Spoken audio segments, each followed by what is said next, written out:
alleyway. I'll get no sleep till I've seen these scoundrels squished.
Greetings and welcome. Magebit here.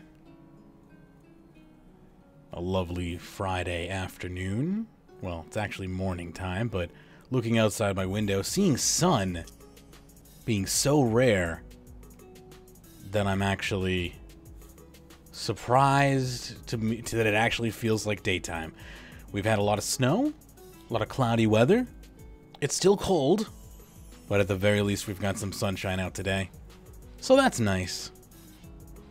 I hope you're doing well. I'm doing fairly well. Looking forward to a nice show here. We just wrapped up a pre-show. We had a good time. Our man joined us. DX was there as well. And now we are going to take that same crew into the show. Hopefully Pernasius will join us at some point. I'm going to go ahead and unmute myself in Discord here and say hello to everyone. We got DX, we got the RR man. We're going to begin very shortly here. Anything I need to add or subtract? Is there any objections to anything, or are we on the road to beginning the show here? Are we good to go? That looks like we're all good. This is, we knew that there's really only one thing that we're really talking about. Every other thing is just like comedy. Yeah, the rest of it's just filler and enjoyment for us. We got we got two big topics on the docket for today, being the Masterwork and Energized Armors, and that's pretty much it, yeah. Then plenty of fun posts to go as well. Unfortunately, Pern wasn't here for the building of the show, so none of his ideas are going to make it in today, but that's okay for the most part. Is he gone back to doing Pern's patch notes or anything like that yet? Or is there a Pern's patches? Or I haven't. Quick squiz. I think there is. I think he's doing them again. Which yeah, I mean, yeah, because I've been gone for a little while, so I need to get back into the swing of things here. So yeah, let me know if he's got a Pern's patch notes I can toss in here, because. Yes, there is. A Pern's patch note 4 days ago. Cool, yep, if you could link that to me. I'll just post it in general. Sure. Right there. It's in general. Thank you. We'll copy that link and we'll get that into the show notes. And then yes. Looks like he's been very active. He's been doing his loot from 25 of the caskets each. He must be playing hard. Yeah. He has been playing hard, yeah. And he just uploaded the loot from 25 Elite Clue Scrolls in the last hour, so that's a new one up for you guys. Cool. So we can't wait to see how that one goes. Here he is. Panassis has just entered the bloody Discord, so talk about timing. Yeah, right. Seriously. Maybe he'll make it in before we actually start the show, and I'll leave his name in the intro. Oh, damn it. I'll be put down to the 4th place. So we can just... I was going to try to drag you above him, but I can't do that. What's going on? G'day all. How you doing? Yeah, not too bad. Just had to go pick up my son, so... I was right, fellas. GPS took me, it's normally about a 15-20 minute trip, but it's the first time I've been up to this new house. So the GPS took me a totally different way. It took me 45 minutes to get there and then 15 minutes to get home. Apple Maps. Well, Apple I realised Maps, where I was. Oh, Jesus. Have you ever had like one of those Yoda bloody GPSs? You know, he's like, left turn you must. Something like that. I think I would punch my GPS if it started talking like that. Is this the last... That was the best thing DX has ever done. Well, it was the best Yoda I think you've ever heard. I want one thing and one thing only when I'm getting directions. Clear, concise, mother effing directions. Not Yoda being like, if you take a right, you will be pleased.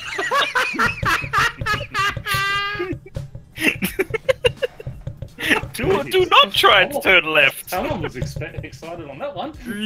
I would be like, yeah, you turn, you must. That just sounds like a drunk Kermit. Alright. I am Kermit the Frog here. You must turn left at the next set of traffic lights. So that I could actually get into, maybe. All right, well, there goes our one viewer. Thank you. Appreciate that. There you go. Bloody DX, what have you been smoking today, mate? You are water. Out, mate. Oh, shit, that's because I was really laughing that much, because that was pretty funny. All right. So, before we begin, then, now that you're here, Pern, is there anything you want in the show notes that isn't in the show notes? Oh, I'm just opening them up now, so... I don't really think I haven't looked at much, so yeah, that all looks like a good show. Alrighty, then I will kill the music and start some other music up that is somewhere not where I want it to be, but I can probably get it to where I want it to be in a reasonable amount of time if I say enough words in between now and when the song is put in the proper location. And now we're good to go. All right. Let me just bring that down from 60% to a nice ear-friendly 30%. And look at me. I'm remembering how to podcast again. All right. And I think we're pretty much ready. If I hadn't just spent $200 replacing my broken keyboard, it was on my radar to get the Elgato Stream Deck because now it works with Streamlabs OBS and everything, and that would just be awesome. Yeah. But unfortunately, I'm out $200, so that's not happening for a couple of months. Oh well, no big deal. First world problems. My Razer keyboard died, which I was going to talk about in the intro of the show anyway, so I'll shut up and save that. Anyway, here we go. I'm just complaining because I'm using a flat chiclet keyboard right now and I want to die. 5, 4, 3, 2, 1. You're listening. No, I don't like it. I don't like it. I don't like it. My voice started at a weird octave there. All right. 3, 2, 1. You're listening to RuneScape Weekly for 3/16/2018. I'm your host, Magebit, with over 16 years of RuneScape experience. Joining me today is Parnassius, DX the LB, and the RR Man. And on today's show, Parnassius' patch notes, mining and smithing, Masterwork armor, Equinox event unfair, Equinox event criticisms, fishing now worse money, macro bans, how did I get hacked, anti-scam scam, and my friend got banned. Thank you for tuning into this edition of RuneScape Weekly, and enjoy the show. Welcome back for your Friday edition of RuneScape Weekly. Magebit here. We got DX, we got Parnassius, and we got the return of the famous, the infamous and the legend, the RR Man. Now with improved internet speeds. How you doing, buddy? It's going to be hard for you guys to keep up with this internet speed, isn't it? Yeah, I don't know if we're actually going to be able to capture any of your audio. It's traveling so fast through the tubes, the pipes. Yeah, before you even think of the question, I've answered it. That's how it's... we also have DXCLB joining us today. How you doing, DX? I'm doing pretty good. I've been working on more of the green screen sound bites you guys would see on my Blue Scroll live streams. Finally got a Quagmire one. Finally. No way! How many card Yes packs way. did you have to open to get a to Quagmire? Green screen sound bites by those animation things. I know. You just I thought cards. You got me confused. Like, are you talking about like cards against? You're just so excited about something that like it's rare or something. Like you got. Are you making these yourself or something? Like, are you? Yeah, I've got the DVDs. I watch the DVDs. I isolate certain parts of it, and then I use the video editor, and then isolate. I got to do this frame by frame, by the way. So it can take quite some time to do, but it looks really good. Yeah, it does. They do look on good. the screen wherever I want to when I start pushing buttons. I love pushing buttons. We also got Pernasius joining us. How you doing, Pern? I am back. I am good. I've just completed my 100 clue scrolls, 25 of each level, and very, very surprising results out of them all. Been playing with this new Camtasia, I forked out Camtasia 9. They sent me a special deal where it was half price. So I thought, for that price, I'm actually gonna buy it, upgrade it. So got it, and God, I wish I was back on Camtasia 8.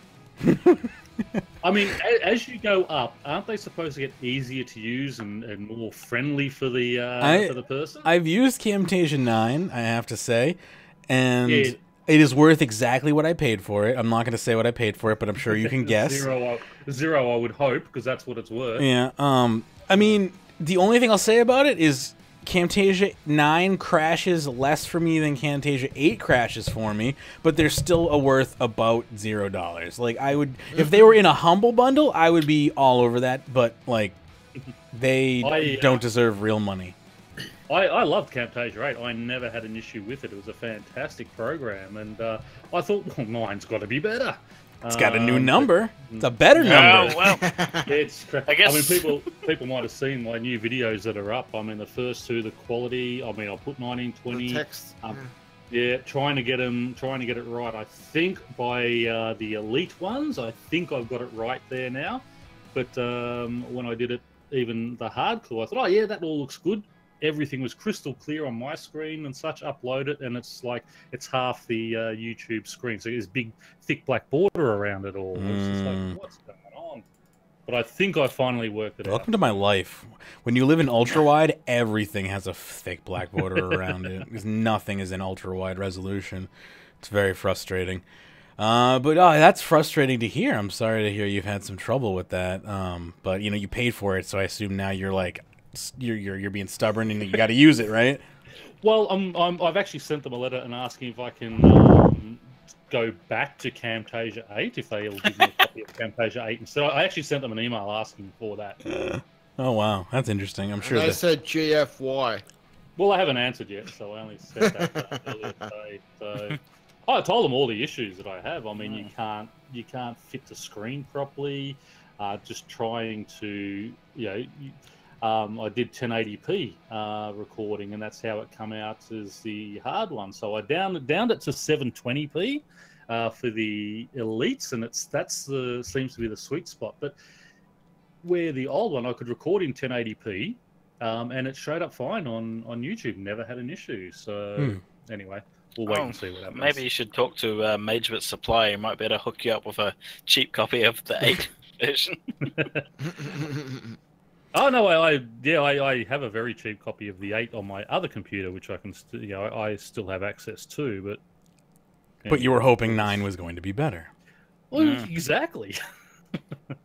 Maybe that's why Apple and Windows skipped the 9 version. It just doesn't work. Yeah, they should have just made Camtasia 10. They knew everyone knew 9 was going to be a failure. Camtasia X. That's true. No, You know, they you can't just they can't have Camtasia X. I mean, you saw what happened with the iPhone X. That did bugger all sales. I was gonna say, like, also, just like, having the X is just it's a mark of failure. It's a big red X. It never works out. You're basically their problem was going for those LG screens, which were never really optimized and burning in, and they still haven't replaced it. They're still using that same screen. It won't be till the next lot that you're going to get it. So why would you buy one that gets screen burn in 3 months? Yeah, you just got to. Exactly. If you wait 6 months, they're going to a different screen, which is going to be better optimized. Anyway, all you got to do is you just got to stay on the iPhone 6 like Panasius. You'll be all good. Hey, my iPhone 6 is bloody brilliant. I've had this for 2 weeks now, and I love it. And you'll have it for many more weeks to come. I'll have this like my iPhone 3 I had for over 8 years. I'm hoping to get at least 8 out of this one now. Shit, yeah. Good luck with that, my friend. Yeah. You'll be lucky to get 3. No, I worked out how to turn off auto updates, so that's no longer on it, which is what I did with my 3. So I guess as long as you don't care that every app around you is going to slowly stop working over time, then yeah, you could probably. That's why I had to stop. That's why I had to get rid of my 3 because no apps that work anymore. Just don't tell Shane what you're doing, and you'll be fine. I think you should actually bring it up, like, on his show. Like, you should go on his show and talk about it and advocate for what you're doing. That's what I think should be done. Well, anyway, not doing updates. Yeah. I think that would be a great discussion. No, I am a big proponent of doing updates, but with the just not Apple system, updates. Once it gets to a certain level, you just stop. Once you're level 99 in updates, you don't have to update anymore. That's how it works. Exactly. So, I've definitely had an interesting week between just life and computers. My $180 keyboard died yesterday, literally as I was just typing on it. So that was frustrating. I had to grab a new keyboard. I've decided to go with Corsair this time. As we were just talking about this on like a previous show, and I'm like, Razer products never fail. They never die. They never break. I love my Razer products. I'm always going to buy. And then someone was like, you should get Corsair products. They're actually like true top tier. So I'm like, well, Razer's really good. And then like literally like a week later, my keyboard just dies for no reason. Like I didn't hit it. I didn't spill anything on it. I was literally just typing, playing Runescape, talking to people, and it just stopped working. You can hear the whole story in the pre-show if you're interested, but that sucks. So I'm out And me trying to give poor Mage bit advice, and these guys are just pissing themselves laughing at me. It's a pretty good listen. You can check it out at patreon.com/RuneScape if you are interested in our Patreon pre-shows. But yeah, you'll find out why we were laughing at DX if you have any computer knowledge. It's a good time. It's a good time. But it's a good pre-show too. It will be up probably after this show's done and recorded because I can't be 2 places at once. So that sucks. But hey, I got a new keyboard and whatnot. It's not a big deal. It's gonna take a while to get here, and by a while, I literally mean tomorrow. So not that long, but long enough that I'm using a shitty chiclet keyboard that I want to just literally die every time I type on it. I hit the wrong key. It feels horrible. But yeah, I grabbed the Corsair K95 Platinum, which should be comparable to the Deathstalker or Widowmaker, whatever the stupid keyboard I had before from Razer was. It looked a little bit nicer actually because it's got like an aluminum body. But whatever. Life sucks. I was gonna use that money for packs, but now I'm gonna buy a new keyboard, I guess. So Razer products, I've had really bad experiences with them. They seem like that sort of thing where they appear good because they cost a lot of money, but my brothers had like 2 keyboards in a row that hardly lasted a couple of years. Yeah, it felt great, and it only lasted. Yeah, it feels great. Yeah. To be fair, they don't last. I bought it manufacturer refurbished, and I got about 1.5 years out of it. So maybe it was an open box and immediately was returned and never gotten to use, but it could have had like 6 months use out of it. I don't know. So but still, that to be fair, that's only about 2 years worth of use, and that's not very good. No. So And, people shit on Logitech, but I've had this keyboard for about 5 years now, still going strong. So, and I shit on Logitech because I have, I spent the first keyboard I bought was was one of the Logitech ones, one of their high end ones, like the Logitech 5 something or something. I don't know, with like 1 billion programmable keys and the little LCD panel built in and everything. And that thing died in less than a year for me.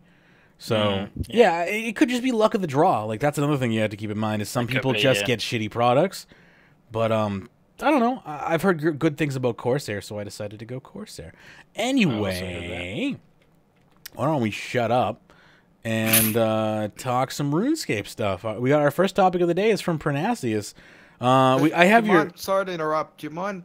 Because most people wouldn't know. Some people weren't playing the game earlier on. There was a hard reboot earlier on in RuneScape. There was. The reason why that happened is because people were unable to log in using Facebook or Google with an authenticator enabled.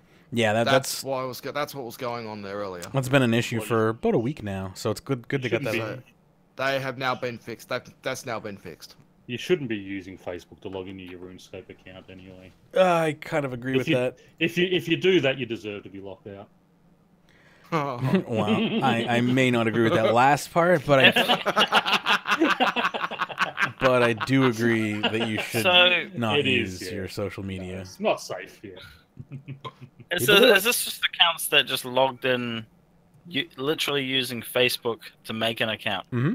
Yeah. Yeah. So if you make an account like that, can you change it to just an email? No. They're tied. You're done. Yeah, they are tied to your social media account. There's no way to undo that. It's a horrible idea.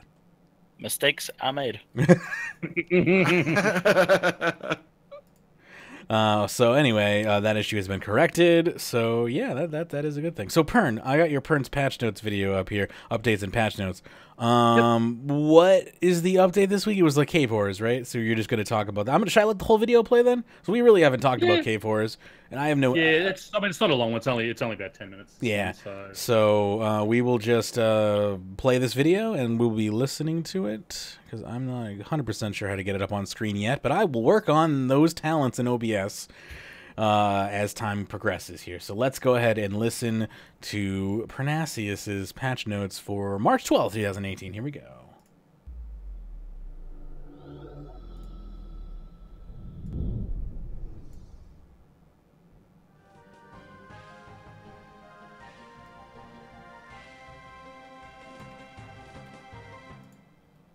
G'day all, it is Pernasius back with your game updates and patch notes for the 12th of March 2018, and a pleasant surprise this week, we have some new Slayer creatures in game. Hopefully they will add their souls to the codex to give me something else to collect, but anyway, let's head straight on into it. The Horrors, Shadow Stale and Game Blast highlights. Can you defeat the Horrors, or are you one with the Shadows? Oh, the Horrors. A darkness is creeping into Mosler Harmless. Ill omens, they say, changes in the air. Some call it a harbinger of great troubles to come, and what spells foreboding more plainly than the creatures they so aptly call horrors. Long have they dwelt in the jungles and caves of Mosler Harmless, now their appearance is changing as though the promise of greater evil reveals their true features. You can almost hear it whispered on the wind. Graphical update. If only it were that simple. In the words of the prophecy, when the skin of a horror is changed, its drop tables too are exchanged, and when fell things stir in the deep, unspeakable horrors start to creep. Could this be the hour of which it speaks? Slayable off task, the red-eyed unspeakable horrors share the Slayer level and chance to drop the black mask of their fellow cave-dwelling counterparts, only they are tougher. You will need a more formidable combat level of around 80 to best one, and if you do, woe to all who oppose you, for in the carcass of an unspeakable horror you may find an ancient tome, Scare Tactics, containing 4 new basic and threshold abilities which you can put to use immediately or trade with a lower level or free player. Perhaps with these you might prevail. So there is Shock, which is a magic level 3, Horror, magic level 15, Demoralize, which is a range level 3, and Rout, a range level 15. So good to see we're getting some more magic and ranged abilities into the game. So we'll see how they go and what they do sort of down the track, I would guess. And who knows what other portents you may still find.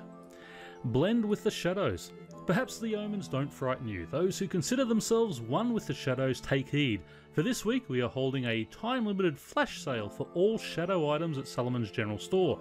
Both the Shadow Drake and the Shadow Gorilla pets are included, plus all the shadow outfits, so take a look now. Game Blast highlights. What a blast! In case you haven't heard, Impossible, we've been going mental on Twitter, you managed to raise over £100,000 for special effect. Can I get a tickety boom? A whopping 340,000 of you tuned into our 24-hour stream of silliness, complete with everything from the gross to the downright ridiculous. And you can actually watch the highlights there. There is a link there for people who want to do that. New RS links. Following your feedback, we're changing the way we use links on our social media accounts to increase security and minimise phishing attempts. From today on, we'll be moving away from using bit.ly links, instead implementing a new system of personalised brand short links which will indicate that a link is coming from an official Runescape, old school Runescape or Jagex channel. These links will be prefixed with either of the following domains: rs.game, then the link, osrs.game/link, and jgx.game/link. To learn more about these, take a look on the forum thread. We'll head over to the patch notes in a moment.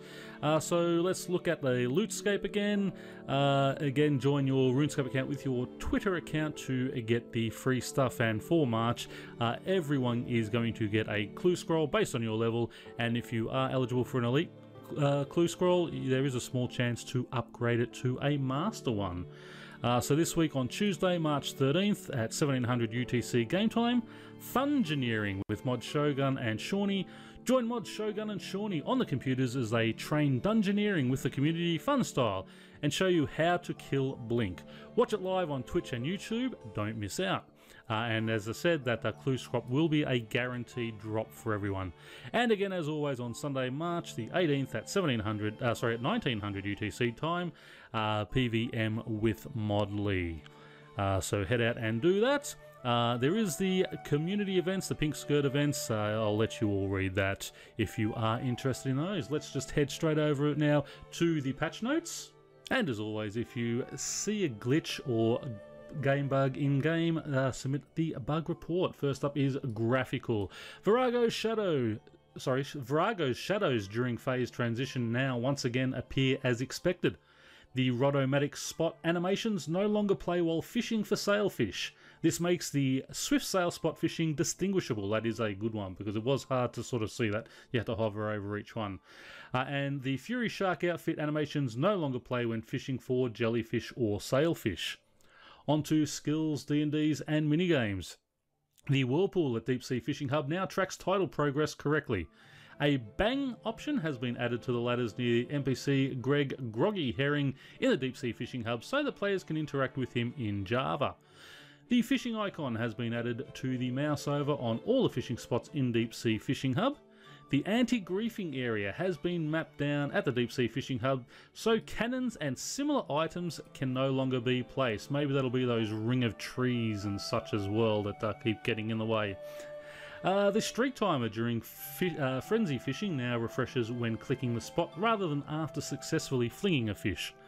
That'll make that a little bit easier to keep your streaks alive. The message in a bottle item now gives players the option to choose which boost they want rather than applying one at random. The Sea Monster's message has been updated to avoid confusion when using a raw fish when he isn't interested. Blue blubber jellyfish now heal for 750 per eat, not 100. Prawn balls are now obtainable through fishing in all activities at the Deep Sea Fishing Hub. That was one that they forgot, and I think they mentioned that on the live stream last week. The left-click use option has been removed from the entry robot and replaced with the default left-click bank. Raw great white sharks can now be used to feed the sea monster in Deep Sea Fishing Encounter. The Deathbeard distraction at the Deep Sea Fishing Hub now consistently gives XP. The cooldown timer when fishing for electrified jellyfish can no longer be reset. Sailfish now work with calorie bombs. Two previously problematic squares in the Fishing Frenzy area of Deep Sea Fishing Hub now display the Fishing Frenzy UI as expected.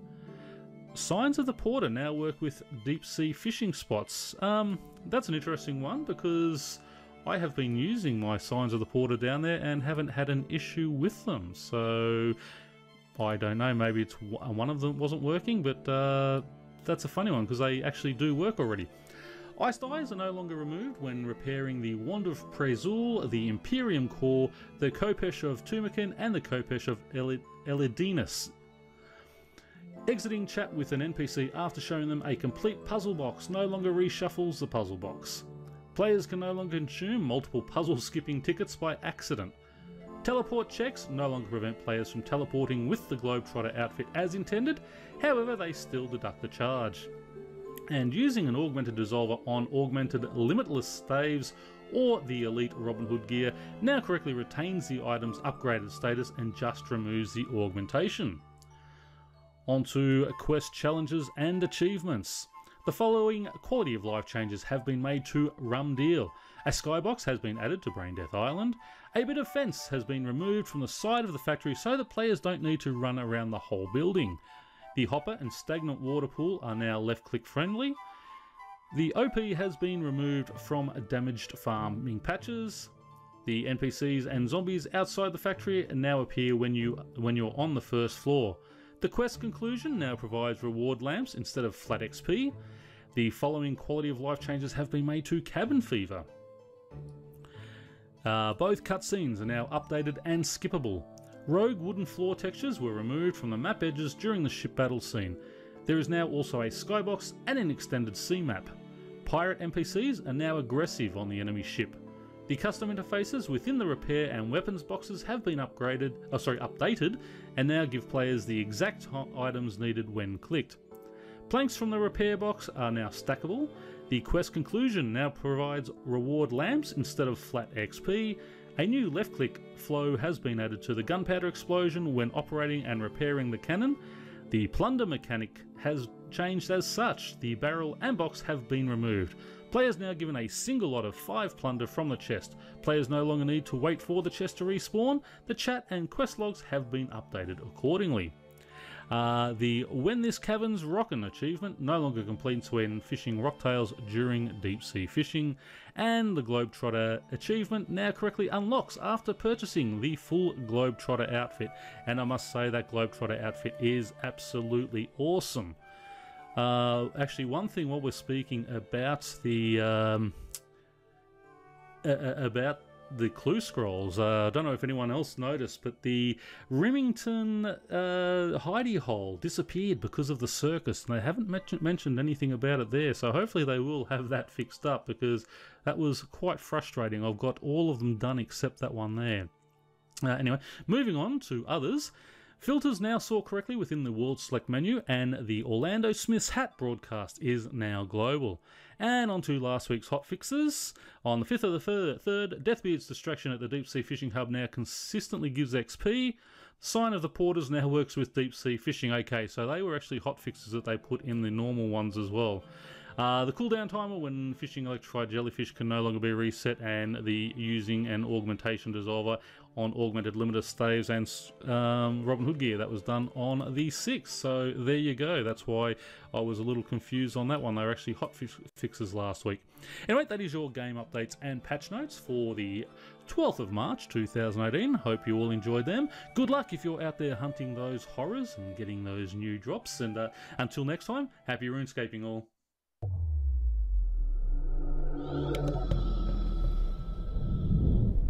Good stuff from Pernasius there. One thing I will say is those cave horrors do not have a soul. They the unspeakable horrors. They share the soul with the cave horrors, apparently. Very mean of you to say they don't have a soul. Jeez.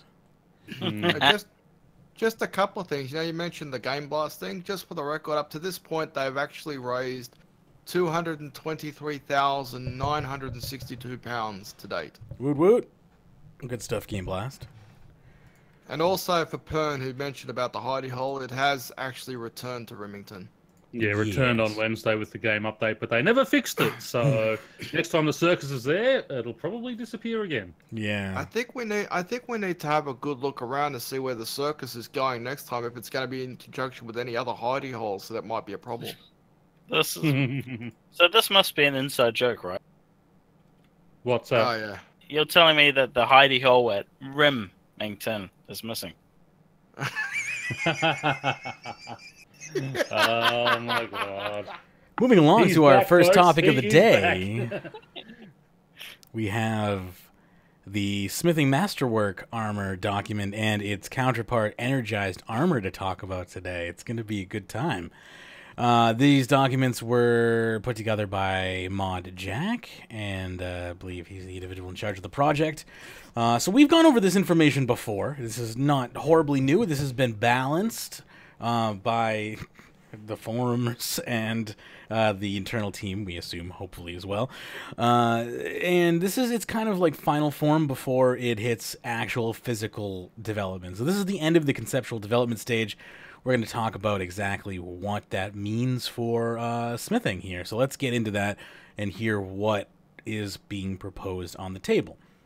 So, Masterwork Armor. Summary. Masterwork Armor is the best available gear that can be made purely with smithing.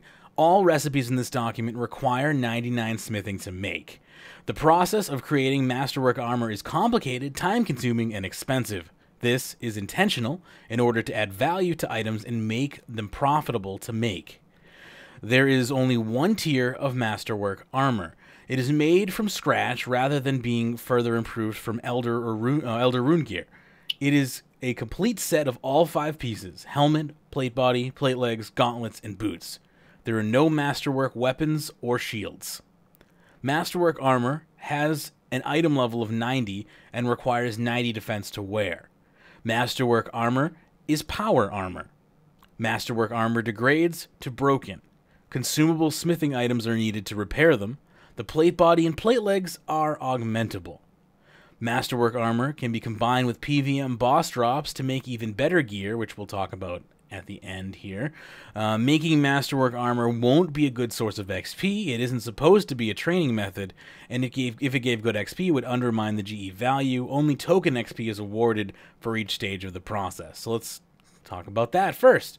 I personally think that is the right way to do it for the most part. I was a little off-put originally by it not degrading to dust, but some good points were made on the forums. Any thoughts in regards to that? Token XP was used in the mining and smithing beta. Instead of getting like lots and lots of XP, you get only a small amount of XP per part of the stage when you're smithing with the mining and smithing beta. Yep, smithing numbers are not balanced. That is correct and unrelated. Anything else? No, I think it is related because it says token XP. You were getting like little bits of XP. Yeah, stages. So it's the same kind of deal. What they're saying with this, you're not going to be getting. It's not going to be training method. You're not doing it for XP. You're doing this solely for the money. GP. Yes. It's going to take your time. You're going to be selling it. As in degrading to broken rather than degrading to dust, I was sort of the same. I was in two minds about it, but I think by degrading to broken, it will actually be of higher value to sell because people can then repair it. Whereas if you degrade to dust, with how long it takes to make and then sort of have it degrade to dust, your sort of GP value wouldn't be as high on it. So I don't mind that it is degrade to broken. So, being augmentable is obviously is a must. So I'm glad they are doing that as well. So I assume we might talk about this later, but when it degrades to broken, does it take a long time to bring it back up to full again? No, I would say, yeah. Oh, there's a decent amount of time involved because it requires the items necessary to create it to recharge it, and those items themselves have a time sink to create. Yeah. So of about 10 hours. But you can purchase them, yes. So that's, again, if you're a PVMer and you have good source of money, you can just buy these ingredients to recharge. If you are a smither and you are trying to make some money, you'd be making these items to sell. That probably would be a long-term steady profit, or you could go for like the big payoff, which is, making the armor sets. I assume eventually the armor sets will no longer be more profitable than creating the ingredients themselves once the market kind of flattens out. But that's probably going to be months, if not like a year down the road. So unlocking Masterwork Armor. Before any piece of Masterwork armor can be created, the player must unlock the ability to make that piece. Doing so simply requires the player to make a +5 Elder Rune armor piece for that slot, but they must do it from scratch. So you can't just purchase it, of course. For example, unlocking the ability to make Masterwork helmets requires the creation from scratch of a +5 Elder Rune helmet. In addition, to make the Masterwork armor, the player needs 99 smithing to access the Dragon Forge. Any thoughts or comments there? Should I keep going? Dragon Force, by the way, is located near Curadel. Yep. Yep. Sorry you, about Dex. my throat just going crazy then, but Brom? there. Yeah, this is amazing. Eh? It just gives you something to do after 99. I'm very excited for this, and this is also the reason why I'm like rushing to 120 smithing now. But Yeah, just get you going for like any other skill. Like if they do this sort of stuff to any other skill, this is amazing. yeah, I mean, I would love for all artisan skills to have an indie game like this. I think this might set the groundwork for other skills to do similar things. Creating yes, go ahead.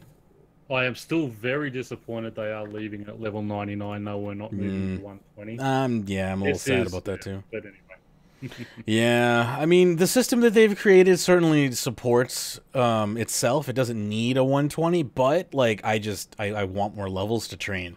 Like that's how I feel about that. Yeah, I'm a little disappointed, but yeah, I could still get 120 and whatever. Anyway, creating Masterwork armor. The process of creating a Masterwork armor is intentionally complex, time-consuming, and expensive.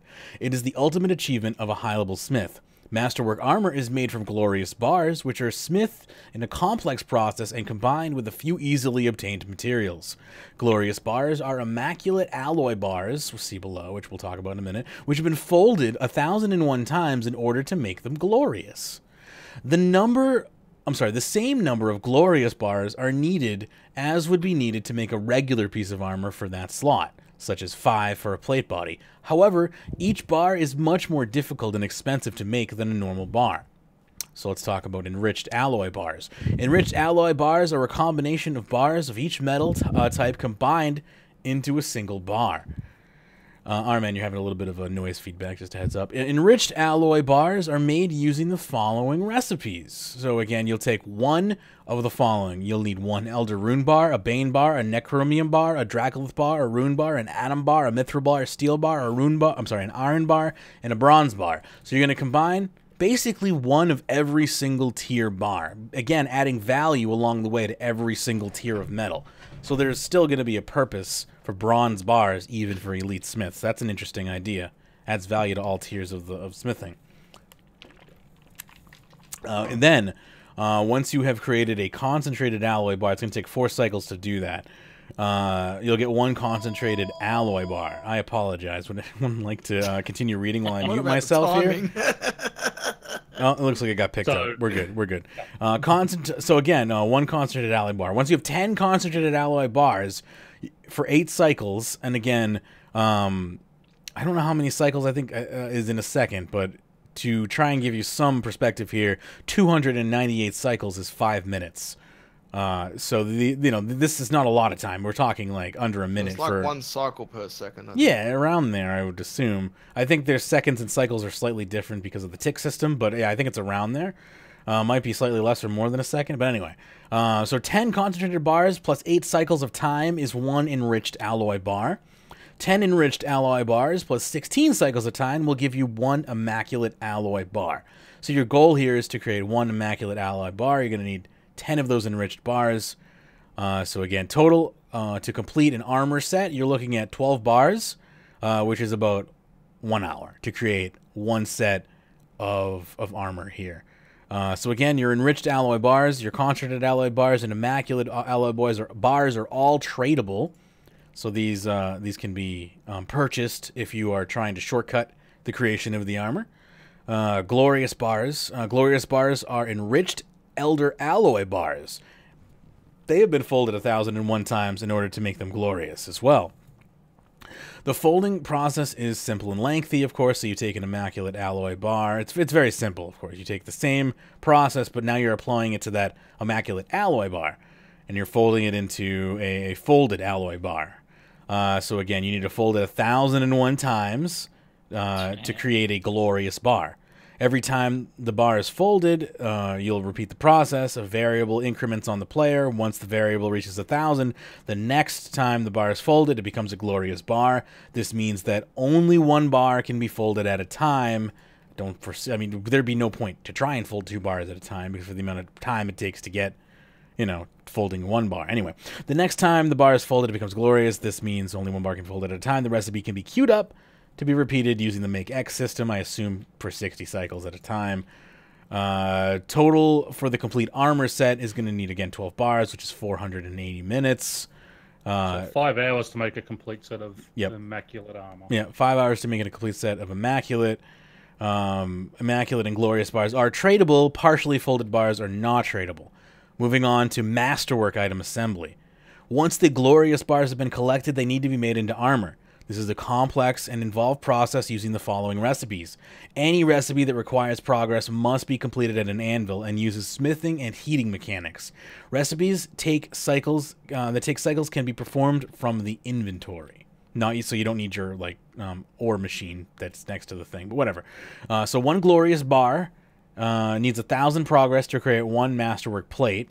You can then take 1 masterwork plate for 500 progress. We'll give you 1 curved masterwork plate. 1 curved masterwork plate and 100 progress gives you 1 untempered masterwork armor piece. 1 untempered masterwork armor piece for 100 cycles, again only at the Dragon Forge, will get you 1 masterwork armor piece. 1 masterwork armor piece and 1 soft leather for 10 cycles will give you 1 lined masterwork armor piece. Again, adding some value to low-level crafting. 1 steel bar for 20 progress gives you 10 masterwork rivets. 2 lined masterwork armor pieces for 10 cycles gives you an unfinished masterwork helmet.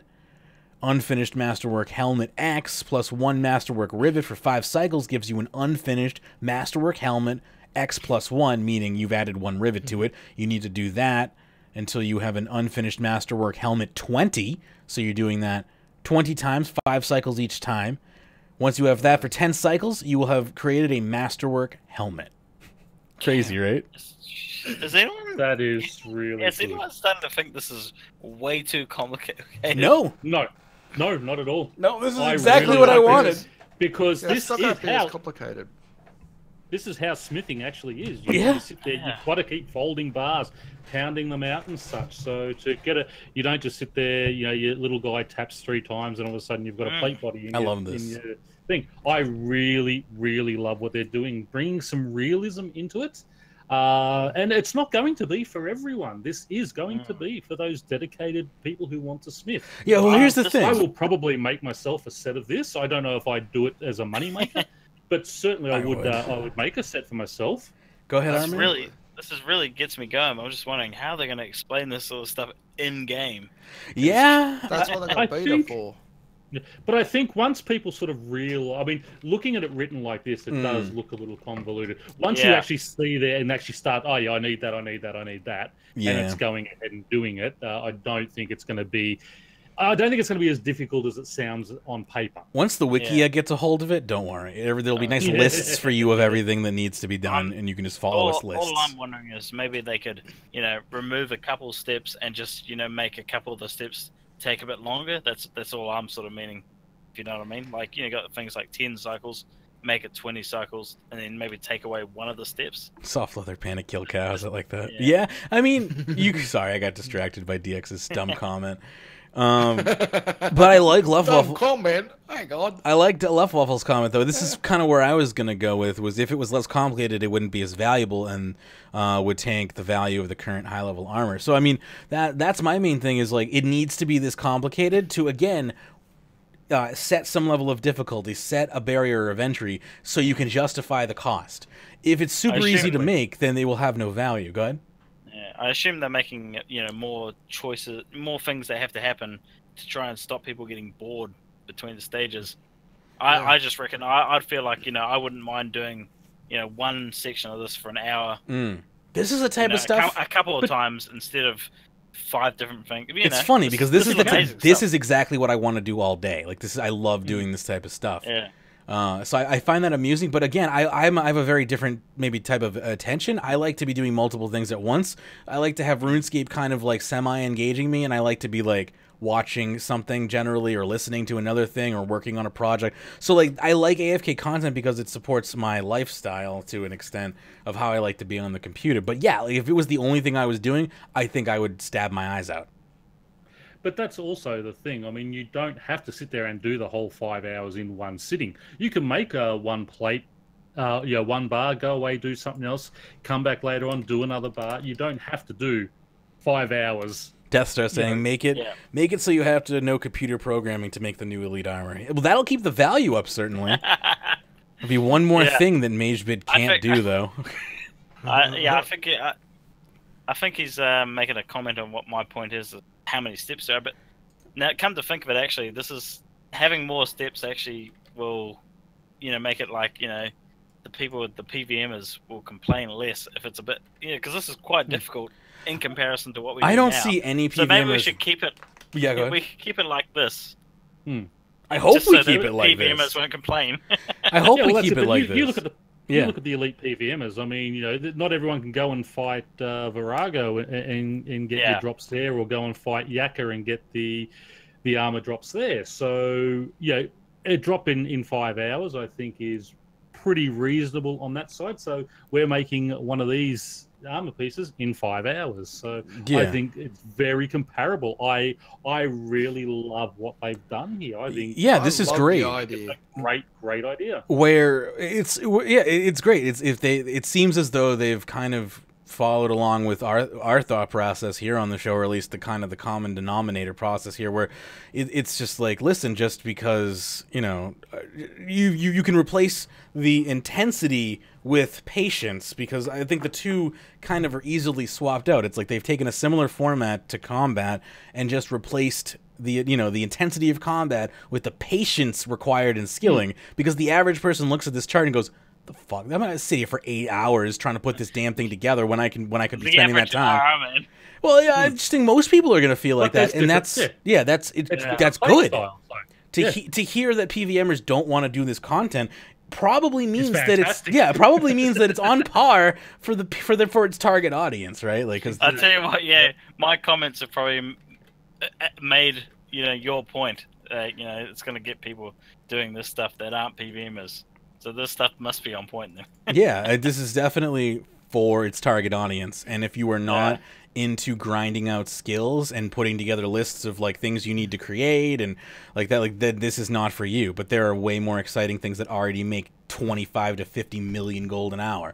So be my guest and do those things while I go and carefully plan out, my supplies for the next 6 days while I'm AFKing to some degree. But I'm also, there's a lot of patience and planning involved, and I have to sit at a computer for freaking 10 hours. I suppose another point of my, looking at this list and being freaked out is just like, the PVMers are going to see this and just go, oh, this is way too complicated. Well, they're going to be like, oh, I can make. Let's just say this armor sells for, let's say a set is going to sell for roughly $1 billion gold for the whole set, for all 5 pieces, right? The amount of time it's going to take to put a set together is going to take worth it. a week of time. A PVMer is not going to be like, why am I going to spend a week of time making $1 billion gold when I can make $1 billion gold in like 3 days at Telos? So it's just not going to be worth their time to make this armor. In no realm are they going to trade that off unless they want to do it because it looks like something they want to do for fun. Some people are going to want to do this for fun because it appeals to their taste. Other people are going to be like, this looks boring as F, and I'm not going to do this. I'm going to go kill Telos. And that's fine, too. That's totally cool. But for people like me, who could literally sit at Divination's Wisps for, 10 hours a day, or do Smith Rune two-handers for 10 hours a day, this type of content is like a wet dream for me because it gives me a way to make money.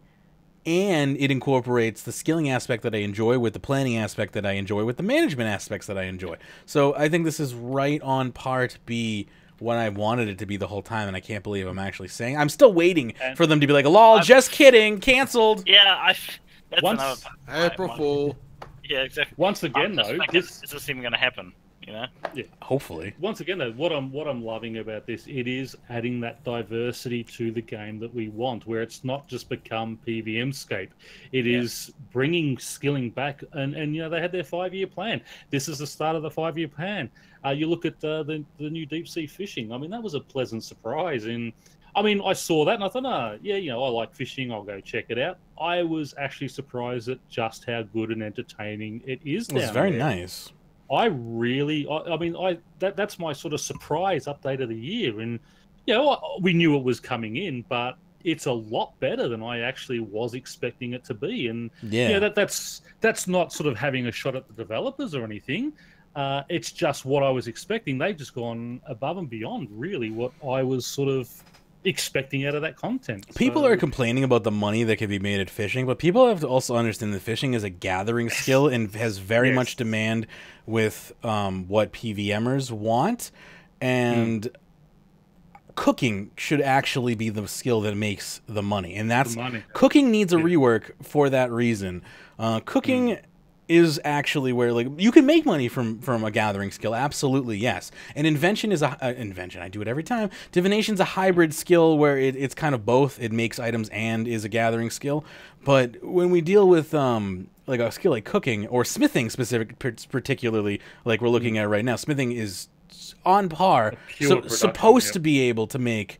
Once it's done with this rework, like, I should be able to make $1 billion gold a week via smithing, you know, at least for the first couple of months, as you know, supplies even out. Is like, if I want to play 10 hours a day, I should be able to make $1 billion gold a week. Whereas, you know, cooking right now doesn't do that, but I feel like it's in the realm of possibility that, like, people are complaining about fishing right now, saying, oh, you know, it got nerfed, and, you know, there's $1 million gold an hour to be made, and that's it, and skillers are getting screwed. But people are not thinking that, like, what goes hand in hand with fishing is cooking. You need to worry about adding value to cooking if you want fishing to be more valuable than it already is. Anyway. I mean, yeah, gathering skills should make a bit of money, but it's the production skill that should be dumping raw resources. The money. Dumping raw resources into the GE should make you money, but it should make you, you know, wholesale money. If you want to make artisan money, you should be crafting those products into something. So cooking needs some help. The reason why fishing has kind of hit a cap at around $1 million gold an hour is because its counterpart, cooking, is not providing enough incentive in order to add value to those items for the skiller to want to add value to those items. Good. That's it. And that's where, sort of, rather than just cooking the sailfish and going, yep, there you go, there's 2,600 life points or 2,700 life points, whatever it is. Try 2,400 life points. The sailfish? Yeah, they're only 100 life points more than rocktail. Oh, okay. I thought that unless you turn them into soup. And soup is... the soup's 2,600. Yeah, soup's 2,600, but that's bottlenecks behind ports. But how easy is... I mean, you just go click, click, and away it goes. What if you had something like this where you have a true high-level food that doesn't take your adrenaline, you know, slows down your prayer uptake, but it's going to take you to make each one 10 minutes to make each piece of food. Yeah. But it's a highly desirable because it's going to give you 3,000 life points. It's not going to affect your adrenaline. It's going to halve your prayer drain. You know, things like that. Yeah. That's where we want to be looking at, you know, in those types of time is money. And if it took me 10 minutes to create one piece of food, but the piece of food was, you know, up in the Super Sarah brew region of like 25K a piece, then it would be totally... And again, Herblore can do this. Why can't cooking do this? It totally could. It's just... They could. Yeah, it could. It So again, I'm just opening up the doors. I'm just, you know, broadening the horizon, saying, hey, we're in that realm of possibility now. Good. Exactly, and hopefully this is what they're looking at. You know, we've seen it we've seen the start with deep sea fishing. You know, we've seen what they're doing here with Masterwork smithing. I mean, they are really on the right track as long as they keep going. And you know, the couple of naysayers out there who scream about it, as long as they sort of take the entirety of the gaming community in, not just those noisy couple, I think we're in for a very good time over the next few years. I hope so. It's been good so far, and believe me, as somebody... This year has been a brilliant It has. Year. And, you know, when Blue Jellies got nerfed, people were That was like, a good thing, though. Yeah, people were freaking out, and, like, I just, like, I've had a time, and it's been a little bit of a roller coaster because, like, you know, and we'll get to some posts on today's show that we'll get to in regards to that. In fact, we've kind of gone down a rabbit hole here. Let me redirect here back to smithing. We'll do those later. Yeah, because we got some good stuff coming up for you in regards to just people having a shit fit over things that just are unneeded. But let's continue on with Masterwork smithing here real quick. Anyway, as with glorious bars, unfinished Masterwork items need to have the same process, riveting in this case, applied to them repeatedly until finished.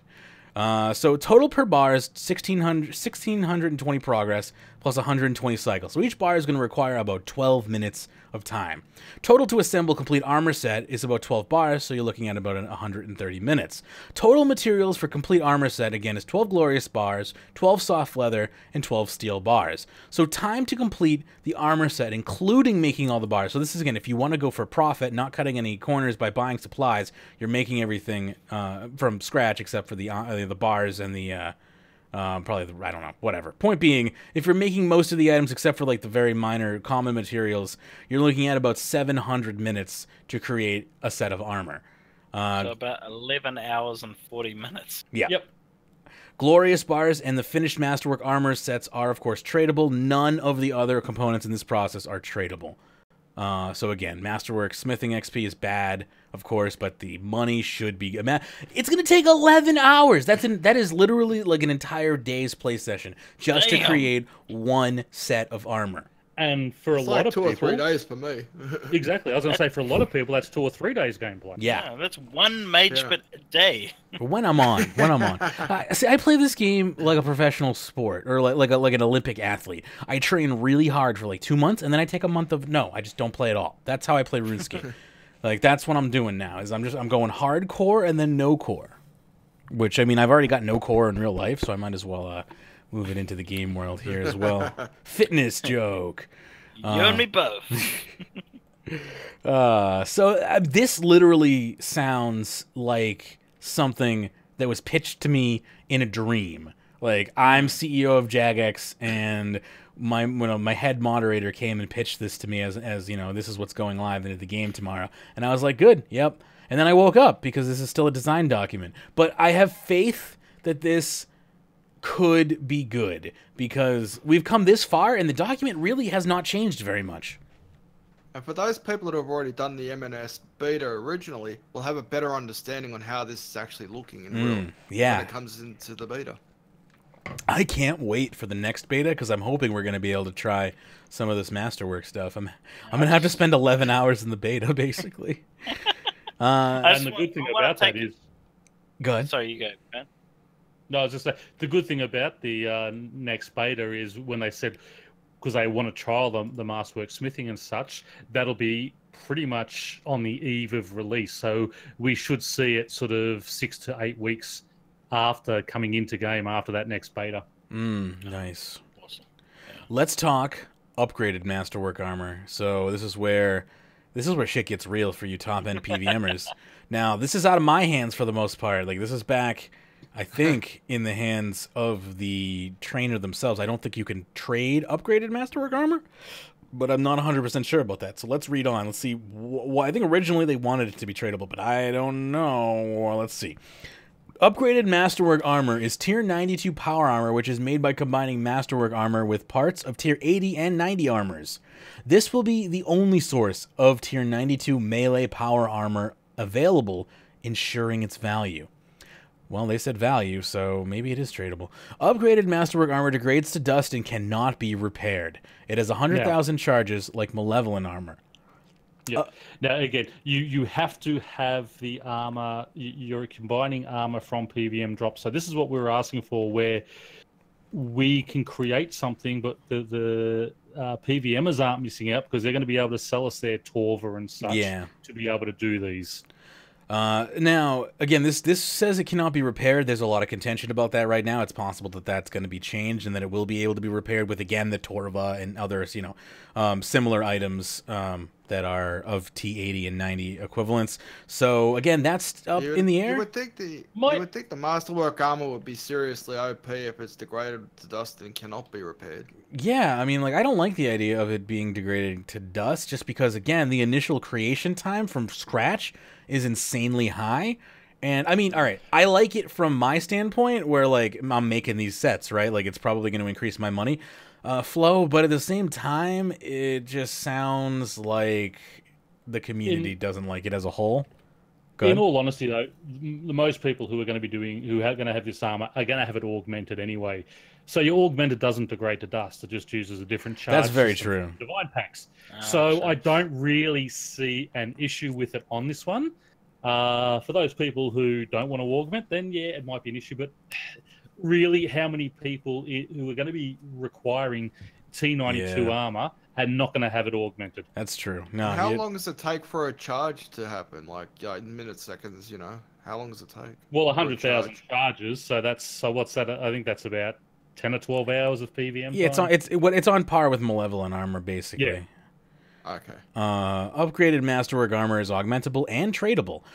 So again, you can sell upgraded Masterwork armor. Oh my, I'm so hard right now. It is a complete set of 5 pieces: helmet, body, plate legs, gauntlets, and boots. There are no upgraded Masterwork weapons or shields, which we've talked about previously. The name upgraded Masterwork armor is not final and actually is likely to depend primarily on the concept art. Making upgraded Masterwork armor. Here we go. Get ready for more flowcharts. The process of making upgraded Masterwork armor is much simpler and faster than making Masterwork items. However, it still requires 99 smithing, and because the materials are rare, PVM drops, the cost will be extremely high. This is where it should be 115 smithing. Yeah, right. Upgrading Masterwork armor is not really intended as a fun mechanic for smiths, but rather as long-term use for Masterwork armor to maintain its value. The basic process is to take corresponding pieces of Masterwork Elder Rune armor and combine it with as many energized inlays as the number of bars needed to make the base item of that type. Confused yet? So, you're going to need... let's go through this here. So, Masterwork helmet with 2 energized inlays for 40 cycles will produce an upgraded Masterwork helmet. So, again... Yes? What's an energized inlay? An energized... We'll get to that. Yeah, that's coming up down below. Yep. We're getting there. So again, however many bars were needed is how many energized inlays are going to be required to create an upgraded helmet. So again, Masterwork helmet, 2 energized inlays because it took 2 glorious bars to create or whatever. Masterwork body and so on and so forth is going to require 5 energized inlays. So you get the idea, I assume by now. Because the total number of bars to make a base item of armor set is 12, the full set of 5 upgraded Masterwork pieces will require 12 energized inlays. So energized inlays, what are they? Energized inlays are combinations of broken down PVM drops combined together. So to create an energized inlay, you will need 1 Elder Rune bar, 1 Praezulic essence, and 1 Malevolent essence. So, and then for 100 cycles, you will create 1 energized inlay. So you may ask, how do you get these Praezulic and Malevolent essences? Well, you guessed it. Praezulic essence is obtained by melting down Torva armor at the Dragon Forge. 1 Praezulic essence is gained for each bar that type of equivalent... I'm sorry, let me try that sentence again. 1 Praezulic essence is gained for each bar that type of equipment requires to create. Only fully repaired Torva can be broken down this way. Other drops from next cannot be broken down this way. Torva full helm for 20 cycles at a Dragon Forge will give you 2 Praezulic essence. So as you would assume, Torva will give you 5 for plate body, plate legs, 3 gloves, 1. You get it. It's how many bars would take to create that type of item. Malevolent essence. That's basically the spring in the way. Yeah. Ugh. My back hurts. Sorry. Malevolent essence is obtained in exactly the same way. If the armor is not at full charge, it gives proportionately less essence, though. For example, a helmet at 50% charge gives 1 essence rather than 2. This is rounded down to the nearest whole essence. Malevolent essence is used rather than malevolent energy so that the existing mechanics and items of rots are protected. If energy were used instead, the armor would lose a lot of value. So there you go. That's why that's a thing. That's actually pretty clever of them.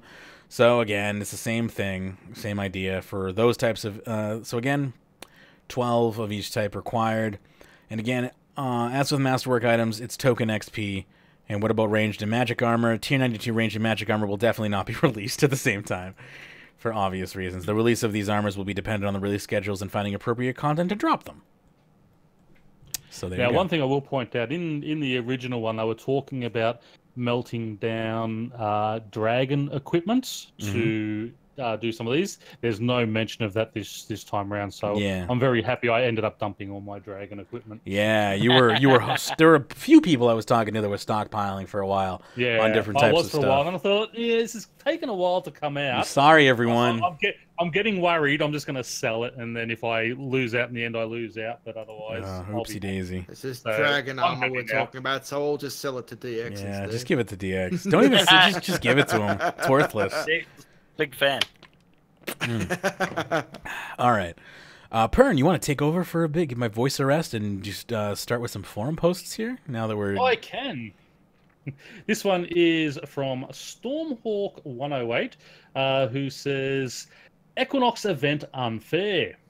Here is the math. It takes 4,000 sigils for one whole outfit with the weapon and shield.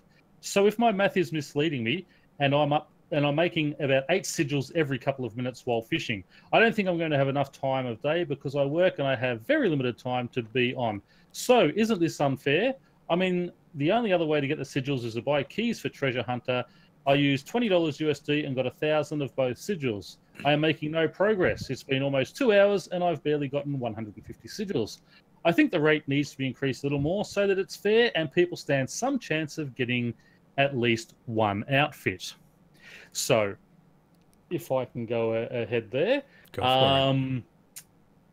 These things aren't designed to be fair, as in you can knock it out in a couple of hours. Yeah. This one's totally different to the ones where we collect and go and see someone standing by the, where we do those other events. You can't even buy these currencies. A lot of the times with these ones, you can sell them on the GE. Exactly. That made me sad. Yeah. This is just the type. It's in there. Make a few pieces. It'll come back again. They've done it before with the Star Fury armor. So gather it up, make what you can now, and then in 6 months' time, when they bring the rest of it back, go and make the other one then. It'll probably come back on a Second Chance Tuesday or some crap. They don't do Second Chance Tuesdays anymore. They do. They're back. Yes, they do. Oh, they're back, are they? Yeah, don't worry. If you thought that it wouldn't be a second chance for Second Chance Tuesday, you've got a second chance. Excellent, because Second Chance Tuesday was the only one I actually liked. I used to save my challenges up and all that for that day, because that's where I could get the extra pieces and the things that I wanted. So I'm actually happy to hear that. But, I mean, again, is it unfair? Technically, yes. But for someone like MageBit, he'll probably be able to get the outfits done, no worries at all, because he does play 10 hours a day. Yeah, the average person isn't going to, but it's not designed for the average person to complete the entirety of both outfits. Yeah, because it is something that will return. They want to make, like, the average cash-out value to get both outfits is probably about $50 US. That's what you're looking to pay if you want both outfits, just straight out the from Treasure Hunter. That's... probably what you're gonna have to pay. $20 is he got fairly unlucky with $20 to say he only got 1,000 of each. That's a little unlucky. What's $20? 15 keys? $20. That's a good question. I think it's more than you spent $20 on keys. It's a little more than that. I think it's like 75 keys for $20. Okay. Okay. Yeah. Well, 1,000 is pretty unlucky because on my free ones, I think I got I got 4 drops of about 150. I'm not a huge fan. Keys, so, yeah. I'm not a huge fan of this type of microtransaction. I mean, surprise, surprise. But these ones I'm a little less of a fan of than the other ones because the event currency is not tradable, which means that people who truly just want to throw their wealth around and just grab the outfit and not have to worry about the event don't have that option, so you're going to hear them complaining. I happen to be from that group of people, so I'm going to complain on behalf of them because I'd like to just buy the outfit and not be subjected to my impulsivity, which is making me want to spend money on keys. But I've been able to avoid that for now, and again, like you said, for someone like myself, this event's going to take about 40 hours of in-game time to get both outfits, like guaranteed. And 40 hours in 5 days is doable. It's humanly doable. It's not a healthy way to play the game, But if you are at a computer already for 10 hours a day, and this is an activity that can be AFK'd at the very least. Anyway, one thing I haven't actually looked into it.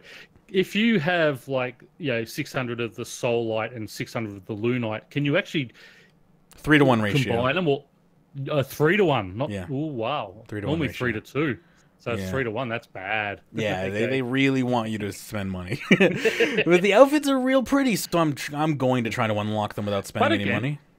That's fine though. I mean, and these are the type of things we're talking about. These are purely cosmetic. So these are the type of things that should be those microtransaction things where they're no real game advantage. It's saving grace. They're just purely cosmetic. That is absolutely this thing saving grace is the fact that it has no modifiable stats. No, and it's funny you say that because bringing us into our next post, which is also complaining about this. I think they're literally complaining about the fact that it doesn't do anything, and we're praising the fact that it doesn't do anything. So the duality of RuneScape, right? Let's get into this one here. This is by Posh Sija, who says the Equinox event feedback. Seriously, this isn't armor in the first place. They're literally wardrobe junk. Once again, Treasure Hunter offers cosmetic garbage that is no longer unique, no matter the design, thanks to billions of other cosmetic junk from all their so-called events. And what's more, it's another currency grind pay-to-win system. Boring. At least give the armor sets stats and interesting special effects to make them worth their effort or money. Yeah, that's exactly what we worked so hard to get removed from Treasure Hunter.